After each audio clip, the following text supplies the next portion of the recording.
ارزقنا الإخلاص في القول والعمل كاملا وعلما نافعا لا ينسى وتوفيقا دائما وصحة ويقينا وعافية.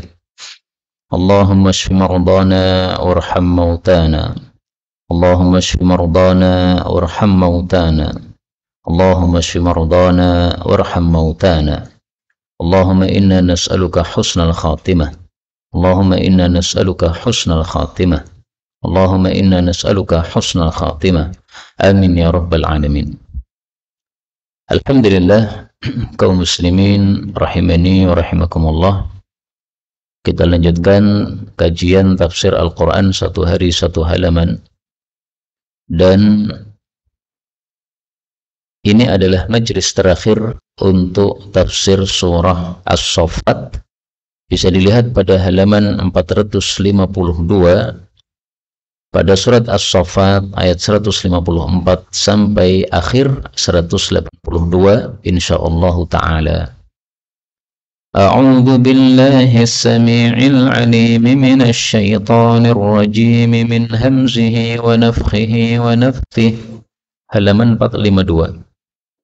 ما لكم كيف تحكمون أفلا تذكرون أم لكم سلطان مبين فأتوا بكتابكم إن كنتم صادقين وجعلوا بينه وبين الجنة نسبا ولقد علمت الجنة إنهم لمحضرون سبحان الله عما يصفون إلا عباد الله المخلصين فإنكم وما تعبدون ما أنتم عليه بفاتنين إلا من هو صال الجحيم وما منا إلا له مقام معلوم وإنا لنحن الصافون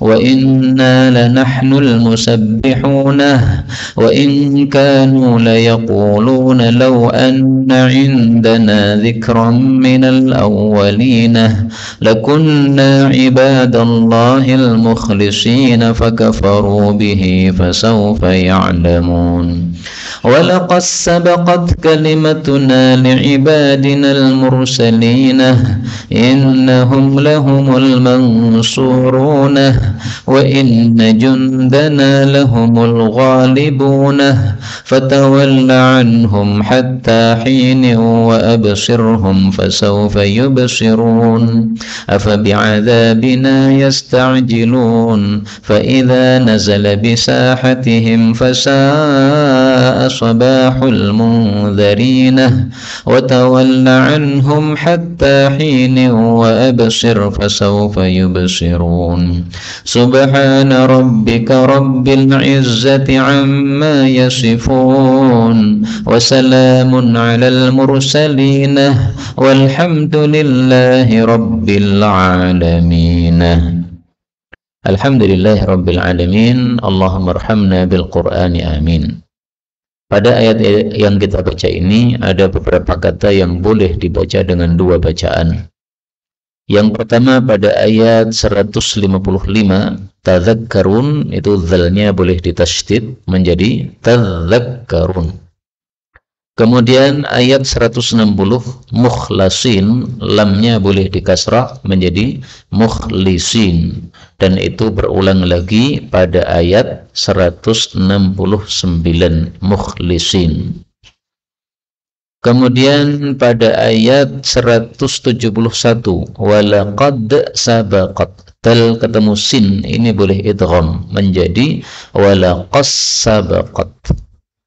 Dan ini semua adalah qiraah mutawatirah yang sumbernya dari Rasulullah sallallahu alaihi wasallam, maka semuanya adalah bacaan yang benar. Adapun tafsirnya, Allah mengatakan pada surat As-Saffat ayat 154,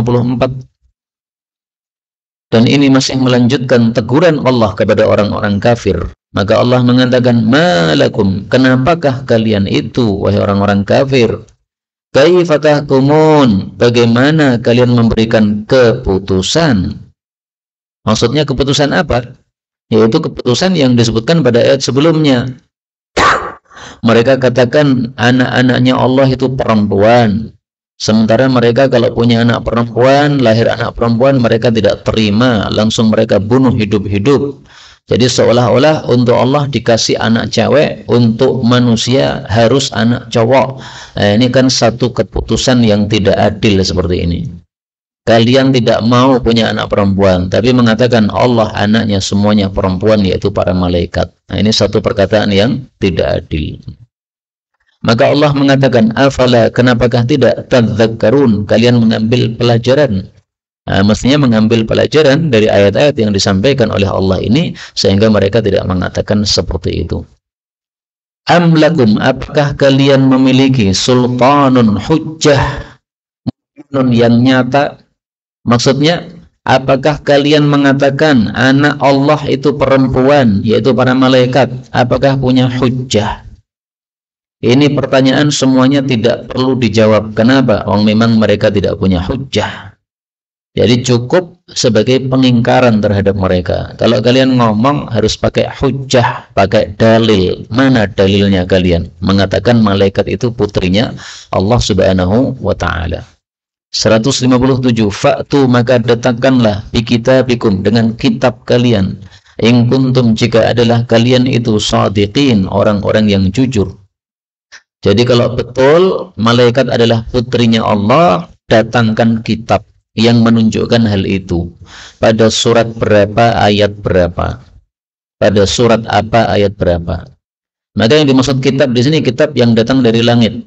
Kalau kalian punya kitab dari langit, mana datangkan? Kalau di Quran nggak ada. Nah, kalian punya kitab apa yang datang dari langit? Datangkan satu ayat yang menunjukkan bahwa Allah punya anak perempuan, yaitu para malaikat-malaikat.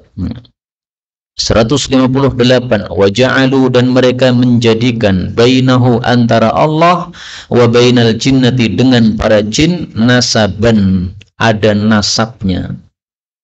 Jadi orang-orang kafir ketika mengatakan malaikat adalah putrinya Allah, maka ditanya, kalau malaikat putrinya Allah, siapa ibu-ibu mereka? Dengan kata lain, siapa istrinya Allah? Maka mereka menjawab ngawur lagi. Mereka mengatakan istri-istrinya Allah adalah putri-putri tokoh-tokoh para jin. Nah, jadi jin itu mertuanya Allah, punya putri-putri cantik, dinikahi oleh Allah. Habis menikah maka lahir malaikat-malaikat itu. Nah, ini Quran ajarnya double-double. Mengatakan Allah punya anak, ngawur. Mengatakan malaikat perempuan, ngawur. Mengatakan Allah menikahi putri para jin, ngawur lagi. Mengatakan jin itu mertuanya Allah, ngawur lagi. Ngawur bertumpuk-tumpuk ini. Jin sendiri yang dikatakan sebagai mertuanya Allah, walaqad, dan sungguh-sungguh, alimat, sudah mengetahui, al-jinnatu, para jin yang dianggap mertuanya Allah itu, innahum, bahwasanya mereka yang mengatakan tadi itu, lamuhdharun, sungguh mereka akan dihadirkan, yaitu di dalam siksa neraka jahanam. Jadi orang kafir katakan mertua Allah para jin, padahal jin sendiri tahu bahwa orang yang ngomong kayak gitu, orang-orang kafir yang kurang ngajar ngomong kayak gitu, pasti masuk neraka jahanam, tidak mungkin lepas dari neraka jahanam. Jadi para jin juga tahu bahwa mereka sendiri bukan mertuanya Allah. Tapi orang-orang yang mendakwakan seperti itu menekat mengatakan seperti itu. Maka Allah jawab, subhanallah, maha suci Allah, amma yasifun, dari apapun yang telah mereka sifatkan, maksudnya yang telah mereka ucapkan, yaitu maha suci Allah dari ucapan-ucapan ngawur orang-orang kafir tadi. Allah punya anak, maha suci dari punya anak. Allah punya istri, maha suci dari punya istri. Allah melamar putri-putri jin, maha suci Allah dari melamar putri-putri jin. Karena semua selain Allah itu diciptakan oleh Allah. Mana mungkin Allah setelah menciptakan kemudian melamar ciptaannya sendiri. Kalau betul itu istrinya Allah Subhanahu wa ta'ala, kan berarti ada lamaran sebelumnya. Tapi enggak betul seperti itu. Allah katakan illa, akan tetapi, ibadallahi, hamba-hamba Allah, al-mukhlasin, yang terpilih, atau al-mukhlisin, yang ikhlas, Maksudnya, akan tetapi hamba-hamba Allah yang ikhlas, mereka tidak disiksa di dalam neraka jahanam. Jadi kalimat ini kembalinya kepada ayat 158. Pada ayat 158 Allah mengatakan, sungguh mereka yang mengatakan tadi, kurang ajar tadi, akan dimasukkan neraka jahanam. Nah, siapa yang tidak dimasukkan ke dalam neraka jahanam?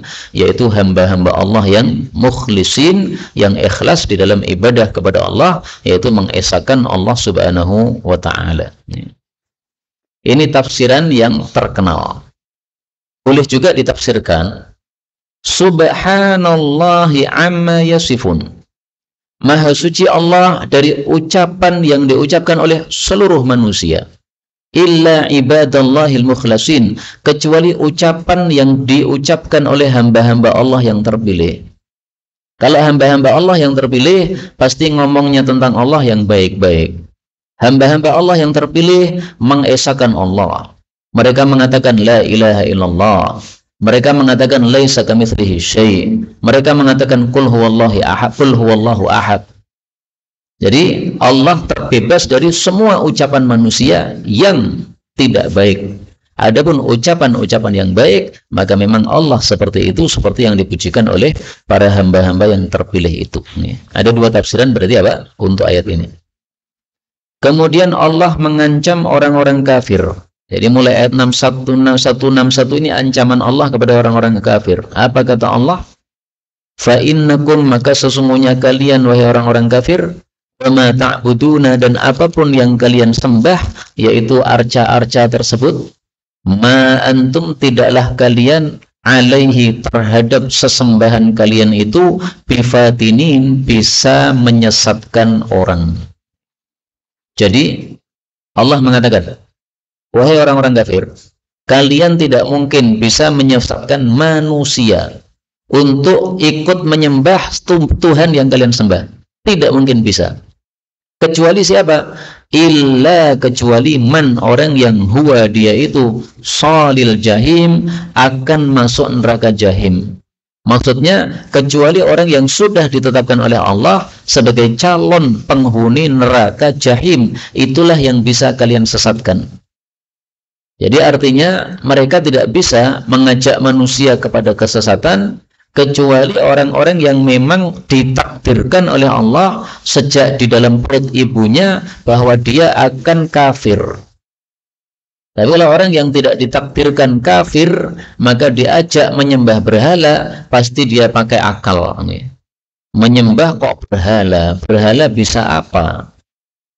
Dia dibuat oleh manusia, setelah itu disembah sendiri. Aneh, bukan main. Nah, maka orang-orang yang pakai akal tidak mungkin mau diajak nyembah berhala. Dan dari ayat ini juga kita ambil kesimpulan bahwa ada orang-orang yang memang ditetapkan oleh Allah calon penghuni neraka sejak dalam perut ibunya. Sebagaimana disebutkan oleh Nabi dalam hadis yang sahih, khalaqallahu Yahya bin Zakaria fi batni ummihi mu'minan. Allah sudah ciptakan Nabi Yahya di dalam perut ibunya sebagai mukmin. Wa khalaqa Fir'auna fi batni ummihi kafiran. Dan Allah sudah ciptakan Fir'aun dalam perut ibunya dulu, dia sudah kafir sejak di sananya. Nah, orang-orang yang sudah ditetapkan kafir sejak dalam perut ibu, itulah yang bisa disesatkan. Tetapi yang tidak mungkin bisa disesatkan. Kemudian 164, wa ma minna. Nah, mulai dari ayat 164 ini perkataan para malaikat. Para malaikat mengatakan, wa ma minna, dan tidak adalah dari kami para malaikat, illa, kecuali lahu, memiliki maqamun, tempat atau posisi, ma'lumun, yang diketahui. Yang dimaksud tempat atau posisi ini adalah tempat yang ditetapkan untuk dia berada di langit. Karena langit itu kan ada 7 lapis. Nah, malaikat-malaikat itu sudah ditempatkan oleh Allah. Kamu tugasnya di langit pertama, kamu tugasnya di langit kedua, kamu tugasnya di langit ketiga. Itu tempatnya. Posisinya juga begitu. Kamu posisinya sebagai orang yang sholat terus misalnya. Kamu posisinya orang yang tasbih terus misalnya. Kamu posisinya memikul singgasana Allah terus misalnya. Nah, ada pos-pos masing-masing. Itulah yang dimaksud sebagai makom. Jadi makom itu tempat tinggalnya, juga apa? Posisinya di dalam ibadah kepada Allah Subhanahu wa taala. Maka maksudnya adalah malaikat-malaikat yang mereka katakan sebagai putri-putri Allah itu bukan seperti yang mereka gambarkan, tetapi mereka adalah hamba-hamba Allah yang sangat taat kepada Allah, punya posisi masing-masing di hadapan Allah, punya tugas masing-masing di hadapan Allah Subhanahu wa taala. Nah, muncul pertanyaan, apa ibadahnya malaikat? Dijawab ayat berikutnya, wa inna, dan sesungguhnya kami para malaikat, lanahnu, sungguh kami ini, as-safun, orang-orang yang bersaf-saf, yang berbaris-baris. Maksudnya berbaris-baris dalam menjalankan taat kepada Allah. Jadi kalau kita sholat berjamaah berbaris, itu sholat kita mirip ibadahnya para malaikat. Sebagaimana sabda Rasul sallallahu alaihi wasallam, beliau mengatakan, fuddilna 'alan nas bi thalath. Kita umat akhir zaman ini diberi kelebihan oleh Allah dari manusia-manusia sebelum kita dengan 3 amalan. Salah satunya apa? Ju'ilat sufufuna ka sufufil malaikah. Shaf salat kita dibuat oleh Allah seperti shafnya para malaikat. Karena itu para sahabat bertanya, bagaimana shafnya para malaikat? Rasulullah menjawab, shafnya malaikat adalah mereka penuhi shaf yang awal dulu. Kalau awal sudah penuh, baru shaf kedua diisi. Maka sholat jamaah jangan sampai kita mulai shaf kedua, padahal shaf pertama masih kosong. Nggak boleh. Demikian juga shaf kedua dipenuhi dulu, kalau sudah penuh, baru shaf ketiga. Tidak boleh kita membuat shaf ketiga padahal shaf kedua masih kosong. Nggak boleh. Nih. Wah, terlalu jauh di pojok sana. Meskipun jauh di pojok, Anda harus menuju ke tempat yang pojok tersebut. Karena masih ada kosong. Kalau sudah penuh semua, baru shaf ketiga.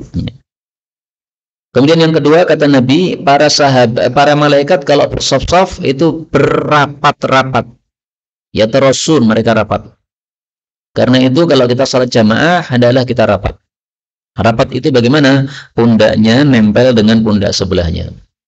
Telapak kakinya nempel dengan telapak kaki sebelahnya. Duanya nempel. Jadi jangan hanya pundaknya saja, sementara kakinya tidak nempel. Atau hanya kakinya saja terlalu jeber begini, akhirnya pundaknya nggak bisa nempel. Maka berdirinya normal saja.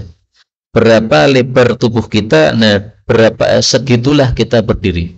Maka kalau kita berdiri sesuai lebar tubuh kita, insya Allah akan bisa nempel semua. Kaki nempel kaki, pundak nempel pundak. Inilah shafnya para malaikat di hadapan Allah Subhanahu wa ta'ala. Kemudian 166, wa inna, dan sesungguhnya kami, lanahnu, sungguh kami, al-musabbihun, orang-orang yang bertasbih. Kata-kata bertasbih ini ada 2 tafsiran. Tafsiran pertama, ya tasbih yang kita kenal itu, subhanallah, subhanallah, subhanallah. Tafsiran yang kedua, maksudnya sholat. Sholat disebut tasbih, kenapa? Karena di dalam sholat ada tasbihnya. Ruku' subhana rabbiyal azim, sujud subhana rabbiyal a'la. Ada satu hadis yang mengatakan tasbihnya, wiridnya malaikat adalah tasbih.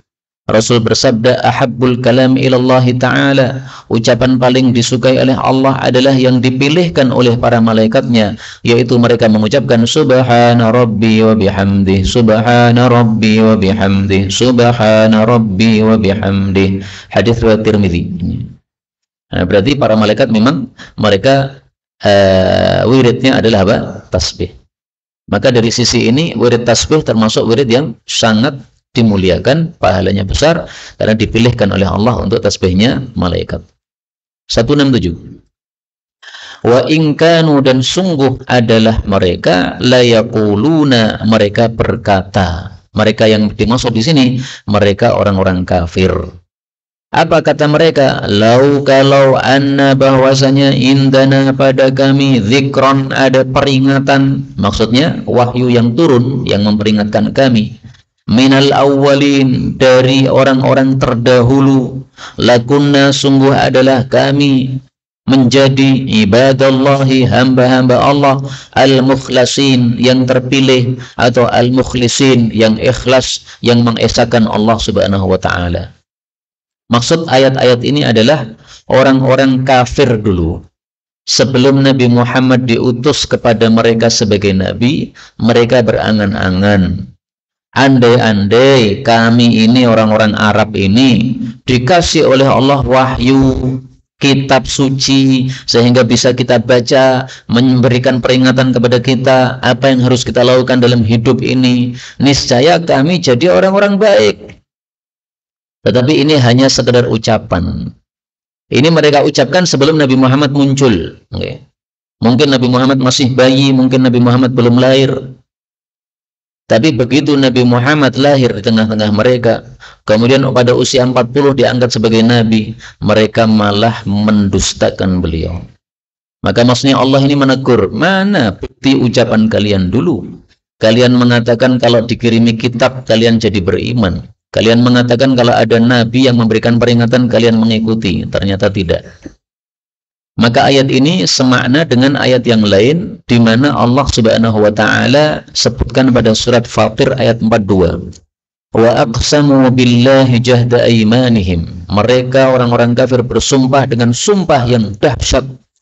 La in ja'ahum nadhir, kalau ada orang yang memberikan ancaman kepada kita, yaitu nabi, la yakununna ahda min ihdal umam, sungguh betul-betul mereka akan menjadi yang paling mendapatkan petunjuk daripada umat-umat yang lain.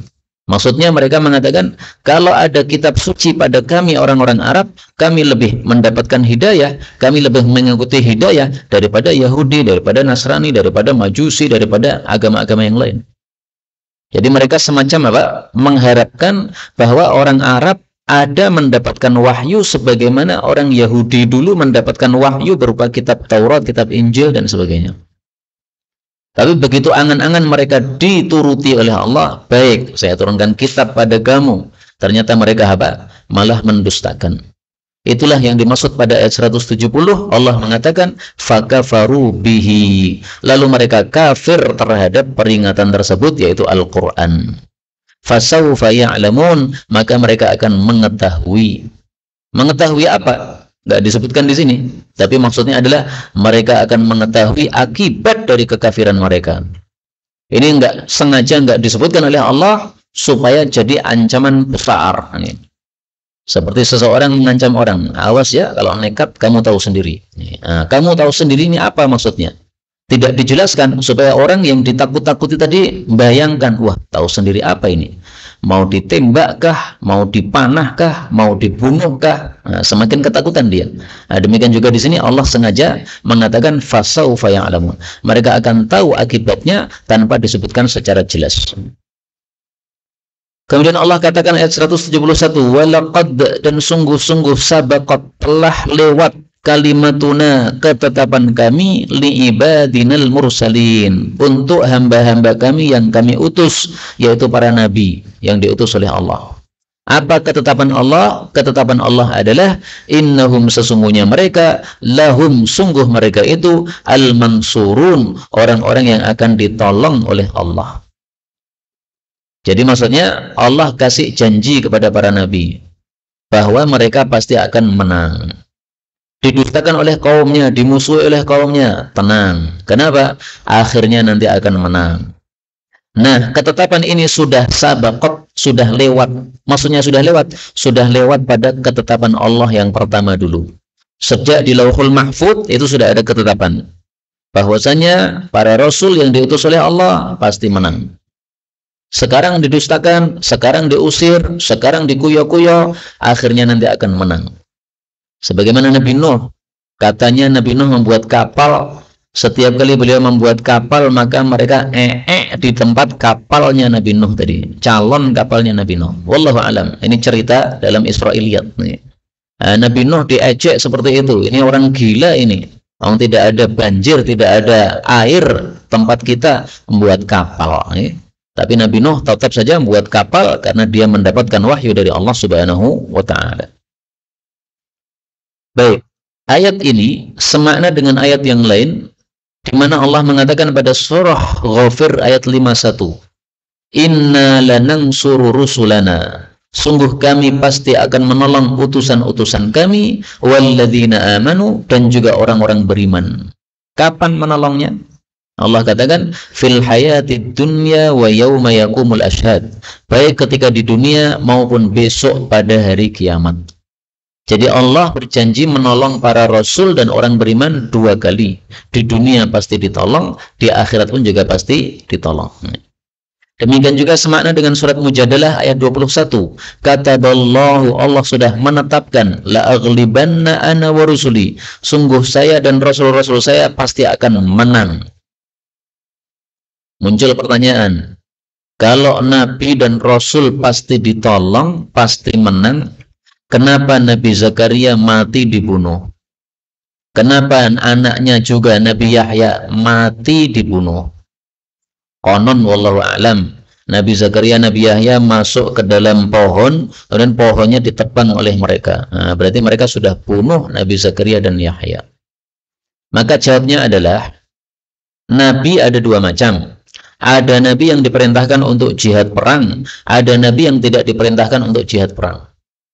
Nabi yang diperintahkan untuk jihad perang, inilah yang dijamin pasti menang. Maka ayat ini tidak bertentangan dengan kasus pembunuhan terhadap Nabi Yahya, Nabi Zakaria. Karena mereka adalah nabi-nabi yang tidak diperintahkan untuk angkat pedang. Tapi lihat, Nabi Musa yang disuruh untuk angkat pedang, dimenangkan oleh Allah Subhanahu wa taala. Fir'aunnya tenggelam di lautan.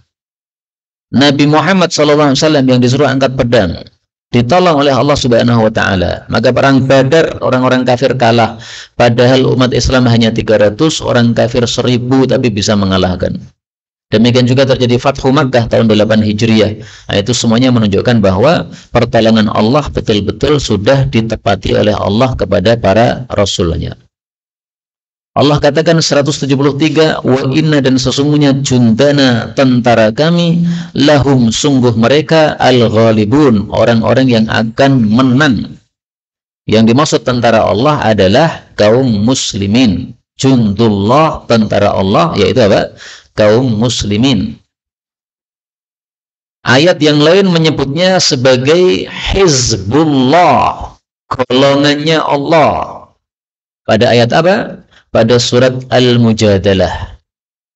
Pada surat Al-Mujadalah ayat 22 Allah mengatakan, ulaika hizbullah ala inna hizballahi humul muflihun. Merekalah para kelompoknya Allah, dan ketahuilah kelompoknya Allah pasti mereka beruntung. Allah juga mengatakan, wa man yatawallallaha wa rasulahu walladzina amanu fa inna hizballahi humul ghalibun. Siapapun yang mencintai Allah dan Rasulnya dan orang-orang beriman, maka ketahuilah sesungguhnya kelompoknya Allah itu pasti menang. Nah, yang dimaksud kelompoknya Allah sama dengan ini tadi, tentaranya Allah Subhanahu wa ta'ala. Jadi kita orang-orang beriman ini punya nama, yaitu apa? Jundullah, tentara Allah, atau Hizbullah, kelompoknya Allah. Kalau kita cinta betul kepada Allah Subhanahu wa ta'ala. 174. Fatawalla, maka berpalinglah anhum, dari mereka orang-orang kafir, hatta hinin, sampai suatu waktu. Yang dimaksud berpaling ini adalah tidak usah mempedulikan gangguan mereka. Kamu diejek, lanjut dakwah terus. Kamu diganggu, nggak usah dipedulikan. Itu maksudnya apa? Berpaling dari gangguan mereka, nggak usah direken, nggak usah dipedulikan. Hattahin, sampai satu waktu, yaitu kapan? Sampai Allah tetapkan kekalahan mereka. Maka ulama tafsir mengatakan hattahin tafsirnya adalah sampai terjadi perang Badar. Karena pada perang Badar orang-orang kafir kalah. Tahun berapa itu? Tahun 2 Hijriah. Rasulullah hijrah ke Madinah 1 tahun nggak perang, masih apa? Menghimpun kekuatan. Nah, begitu tahun 2 Hijriah terjadi perang Badar tadi. Allah katakan wa absirhum, dan lihatlah mereka. Maksudnya tunggulah mereka. Fasaufa yubsirun, maka mereka akan melihat. Melihat apa? Ya, melihat kekalahan yang dikirimkan oleh Allah kepada mereka. Melihat pertolongan Allah kepada para nabi dan kaum muslimin, dan itu sudah terbukti pada perang Badar dan perang-perang seterusnya. 176. Afa bi'adzabina, apakah terhadap siksa kami yasta'jilun, mereka minta disegerakan? Jadi orang-orang kafir itu kurang ajarnya mereka, selain kafir kepada Allah, mereka nantang siksa Allah. Mereka katakan, kalau memang betul kafir itu salah, maka mestinya siksa bisa datang. Nah, sekarang datangkan kalau bisa. Hai Muhammad, datangkan siksa sekarang. Kami nyembah berhala, kalau siksa datang berarti kamu betul. Nah, itu nantang mereka kepada Allah Subhanahu wa Ta'ala. Apakah Allah tidak mampu turunkan siksa langsung kepada mereka? Sebenarnya mampu. Tetapi Allah sudah punya keputusan untuk umat Nabi Muhammad SAW, mereka mendustakan nabinya, tidak langsung dihapuskan, dihanguskan oleh Allah. Karena Allah rahmat kepada umat Nabi Muhammad. Barangkali mereka beberapa tahun lagi akan tobat, barangkali anak cucu mereka akan masuk Islam, dikasih tempo oleh Allah. Kalau umat terdahulu begitu mendustakan Nabi, langsung kirimi siksa, ludes habis, yang tersisa hanya umat Muslim tok. Nah, maka Allah sengaja tidak turunkan siksa karena sudah ditetapkan seperti itu. Apa contohnya ucapan orang kafir meminta siksa? Contohnya disebutkan pada surat Anfal ayat 32. Wa il qalu, ingatlah mereka berkata, Allahumma in kana hadha huwal haqqa min indik, ya Allah, kalau betul ini memang kebenaran datang dari Engkau, fa'amtir alaina hijaratan minas sama, turunkan hujan batu dari langit, awi'tina bi'adzabin alim, atau datangkan siksaan yang menyakitkan kami. Nah, ini kurang ajarnya mereka kepada Allah Subhanahu wa Ta'ala. Kalau orang-orang Muslim, maka mereka takut kepada siksa Allah. Maka Rasulullah mengajarkan kita, kalau melihat gerhana, sholat gerhana. Kenapa? Dikhawatirkan bersama gerhana datang siksa. Maka lakukan sholat supaya menolak siksa.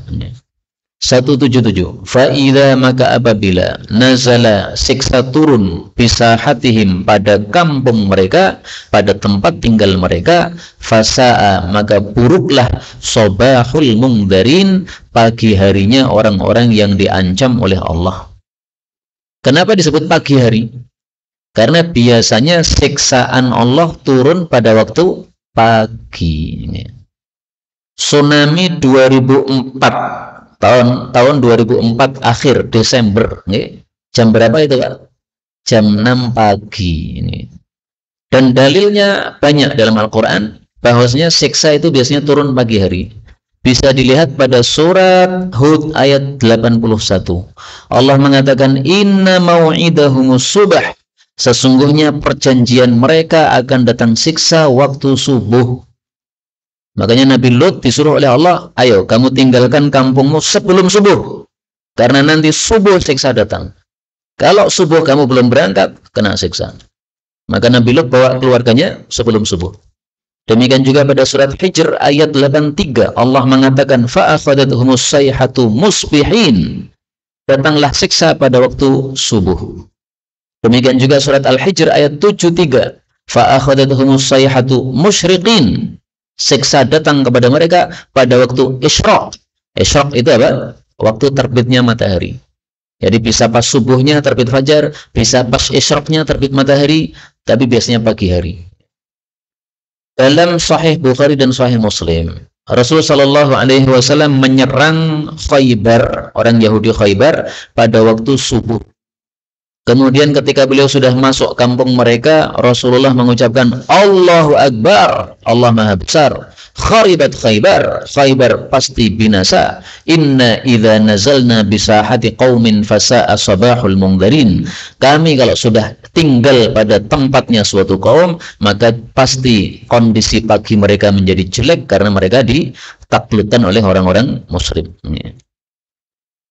Jadi ayat ini dibaca oleh Nabi pada saat apa? Menyerang kaum Khaybar. Rasulullah mengatakan fasa ashabahul mungdarin, sesuai ayat ini. Kemudian ayat 178 dan 179 ini mengulangi ayat yang sebelumnya tadi, yaitu ayat 174 175. Diulang lagi pada ayat 178 179. Allah mengatakan wa tawalla anhum, dan berpalinglah dari mereka hatta hin, sampai suatu saat nanti kami akan mengalahkan mereka. Wa absir, dan lihatlah atau tunggulah, fasawfa yubsirun, maka mereka akan melihat, yaitu melihat siksaan Allah kepada mereka ketika Allah sudah kirim siksa pada mereka. Ini kenapa kok diulang 2 kali? Untuk penegasan. Jadi kaidahnya at-takrir lit-taqrir. Pengulangan untuk penegasan. Makanya diulang 2 kali untuk penegasan. Nah, ayat-ayat yang berulang-ulang seperti ini biasanya ada perbedaan, maka panjenengan harus niteni kalau ngapalkan Quran. Yang pertama tadi fatawalla. Adapun yang kedua di sini watawalla pakai wawu. Yang pertama tadi wa absirhum pakai hum. Kalau di sini wa absir tidak pakai hum. Nah, ini untuk apa? Supaya kita tidak lupa ketika menghafalkan ayat ini. Kemudian Allah menutup dengan tasbih dan tahmid. Subhana rabbika, maha suci pemeliharamu, Rabbil izzati, yang memiliki keagungan. Suci dari apa? Amma yasifun, dari apa yang orang-orang kafir katakan. Mereka mengatakan Allah punya anak, enggak, Allah maha suci dari itu. Mereka mengatakan Allah punya istri, enggak, maha suci dari itu. Wassalamun, dan keselamatan alal mursalin, bagi para rasul. Maksudnya keselamatan di dunia dan akhirat, sebagaimana tadi sudah disebutkan bahwa mereka pasti ditolong oleh Allah di dunia dan di akhirat. Walhamdulillah, dan segala puji hanya milik Allah, Rabbil alamin, pemelihara seluruh alam. Kaum muslimin rahimani wa rahimakumullah, ada 2 pelajaran dari ayat ini. Pelajaran pertama, ada surat-surat yang dimulai dengan alhamdulillahirabbil alamin, ada surat-surat yang ditutup dengan alhamdulillahirabbil alamin. Surat yang ditutup dengan alhamdulillahirabbil alamin ada 2. Yang pertama, surat Az-Zumar, surat yang ke-39. Yang kedua, surat As-Saffat ini ditutup juga dengan walhamdulillahirabbil alamin. Adapun surat-surat yang dimulai dengan alhamdulillahirabbil alamin, maka yang pertama apa? Al-Fatihah. Bismillahirrahmanirrahim, kemudian alhamdulillahirabbil alamin. Kemudian yang kedua dan ketiga, silahkan nanti dibuka mushaf Quran, dibaca dari Al-Fatihah sampai An-Nas, nanti akan ketemu jawabannya. Surat-surat yang dimulai dengan alhamdulillahirabbil alamin. Makanya para ulama mengambil pelajaran, berarti segala puji bagi Allah, baik di awal maupun di akhir, baik di dunia maupun di akhirat. Allah selalu terpuji. Allah tidak pernah tidak terpuji. Meskipun Allah kirimkan siksa, tetap terpuji. Allah kirimkan tsunami, tetap terpuji. Allah kirimkan gempa sehingga banyak yang mati, tetap terpuji. Kenapa? Semua perbuatan Allah ada hikmahnya, bijaksana. Tidak seperti kita, kadang bijak, kadang tidak. Tapi Allah selalu bijaksana. Pelajaran yang kedua. Setelah tadi ayat 180 tasbih, kemudian ayat 182 tahmid. Maka berarti digabungkan antara tasbih dengan tahmid. Kenapa? Karena tasbih dan tahmid itu maknanya saling berkaitan. Tasbih mensucikan Allah dari kekurangan-kekurangan. Kalau suci dari kekurangan, berarti apa? Berarti sempurna. Nah, tahmid itu menunjukkan sempurna, karena dipuji. Orang dipuji kan karena sempurna, kan? Wah, Anda itu bagus, Anda top, itu karena sempurna. Nah, maka tasbih diiringi dengan tahmid ini adalah sesuatu yang apa? Sangat berkaitan erat. Tasbih menunjukkan Allah suci dari segala kekurangan, berarti Allah sempurna. Maka tahmid menunjukkan kesempurnaan Allah Subhanahu wa ta'ala. Makanya dalam banyak ayat Allah gandengkan antara tasbih dan tahmid. Salah satunya adalah ayat ini dan juga ayat-ayat yang lain. Bahkan Allah juga, bahkan Rasul juga mengajarkan kepada kita, kalau kita sudah selesai dari majlis, kita membaca doa kafaratul majlis, yaitu subhanakallahumma wa bihamdika asyhadu an la ilaha illa anta wahdaka la syarika laka astaghfiruka wa atubu ilaik. Hadis riwayat Tabarani sahih. Dan karena sudah selesai akhir dari halaman ini, maka langsung kita praktekkan sabda Nabi ini. Kita tutup majelis ini dengan kafaratul majelis, subhanakallahumma rabbana wa bihamdika asyhadu an la ilaha illa anta astaghfiruka wa atubu ilaik walhamdulillahi rabbil alamin. Benarnya dari Allah, kalaupun ada salahnya fa astaghfirullahal azim li wa lakum walhamdulillahi rabbil alamin.